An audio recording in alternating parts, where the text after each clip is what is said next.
నిన్న doctor BR Ambedkar విగ్రహం దగ్గరికి వెళ్ళారు. ఎక్కడ? మన ట్యాంక్ బండ్ దగ్గర ఉంది, హైదరాబాద్ నడిబొడ్డున సెక్రటరేట్ పక్కన ట్యాంక్ బండ్ దగ్గర 120 అడుగుల అంబేద్కర్ విగ్రహం ఉన్నది. ఇప్పుడు అంబేద్కర్కి ఒక 2 అంశాలు, అంటే 3 ప్రధానంగా ఆయనను గుర్తు చేసుకోవాల్సినటువంటి రోజులు ఉంటాయి. అంటే ప్రతిరోజు గుర్తు చేసుకోవాలి, బట్ ప్రధానంగా ఆయనని ఎక్కువగా స్మరించుకునేది, అందరూ సాధారణ పబ్లిక్ కూడా స్మరించుకునేది 3. ఒకటి ఆయన జయంతి రోజు,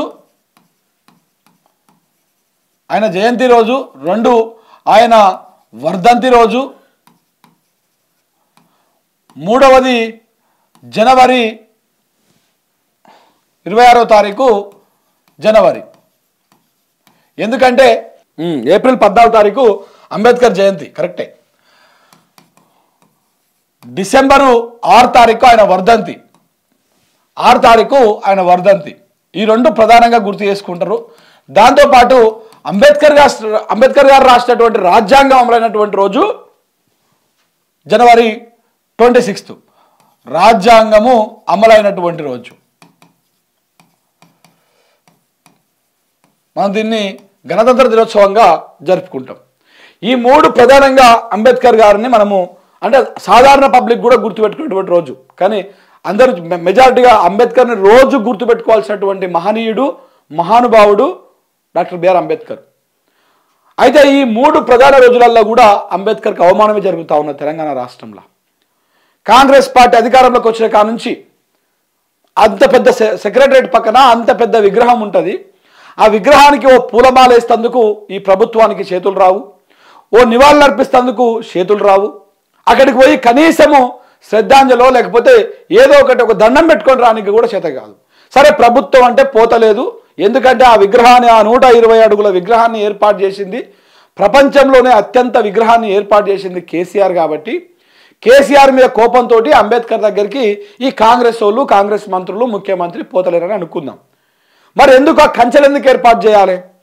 సాధారణ పబ్లిక్ కూడా పోకుండా, అడిగి ఎవరు పోకుండా, ప్రతిపక్ష పార్టీ వాళ్ళు, మేధావులు ఎవరు కూడా అక్కడికి పోకుండా అక్కడ కంచెలు, ముళ్ళ కంచెలు ఎందుకు ఏర్పాటు చేయాలి? బారికేట్లు ఎందుకు పెట్టాలి? దేనికోసం పెట్టాలి? అక్కడికి సాధారణ పబ్లిక్ని కూడా మోస్తారు. వీళ్ళు పోతే పాపాత్ములు, వీళ్ళని పొమ్మని కూడా అడగట్లేదు. ఎందుకంటే కుర్చ బుద్ధి వీళ్ళది, నీచ బుద్ధి వీళ్ళది. వీళ్ళది ఎట్లుంటుందంటే, అంటే వీళ్ళు కేసీఆర్ దాన్ని లాంచ్ చేసిండు కాబట్టి, సో ఆడికి పోతే కేసీఆర్ గుర్తొస్తాడు కాబట్టి మరి పోతనే అంటుంది వీళ్ళు. మరి అదే కేసీఆర్కి అయితే సెక్రటరేట్లా ఉంటారు, వీళ్ళు సెక్రటరేట్ నుంచే పరిపాలన చేస్తారు. అదే కేసీఆర్ కట్టినటువంటి ప్రగతి భవన్ ఇప్పుడు ప్రజాభవన్గా మార్చుకొని 2 మంత్రులు అందులో ఉంటారు, డిప్యూటీ ముఖ్యమంత్రి గారు, ఒకరు మంత్రి గారు. అదే కేసీఆర్ కట్టినటువంటి చాలా నిర్మాణాలు, చాలా భవనాలలో కలెక్టరేట్ సముదాయాల్లో ఇలా కలెక్టర్లు ఉంటున్నారు, జిల్లా మంత్రులు పోయి కూర్చుంటున్నారు అలా. మరి అన్నీ కేసీఆర్ కట్టినాయి కాదా? ఆ నాకెందుకు తెలంగాణ ఉద్యమంలో, తెలంగాణ ఉద్యమ సాధనలో ఎవరి పాత్ర ఎంత? కేసీఆర్ గారిది కీలక పాత్ర కాదా? ఇట్లా మాట్లాడుకుంటూ పోతే చాలా కథ ఉంటుంది.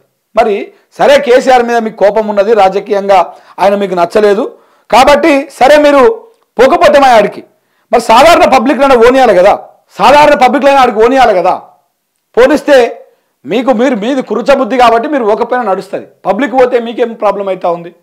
పబ్లిక్ని కూడా ఆడికి ఓనియకుండా మొత్తం ఎక్కడికక్కడ బారికేట్లు పెట్టేసారు, ఎక్కడికక్కడ బారికేట్లు. ఏప్రిల్ 14వ తారీఖున ఆయన జయంతి రోజు ఒక పూలమాల లేదు, ఒక నివాళి లేదు, కనీసం అక్కడికి పర్యాటకులను, పబ్లిక్ను కూడా ఓనియలేదు. డిసెంబర్ 6 తారీఖు నాడు ఒక పూలమాల లేదు, నివాళులు అర్పించలేదు, ఒక కొబ్బరికాయ కొట్టలేదు, కనీసం ఆడికి పోలేదు.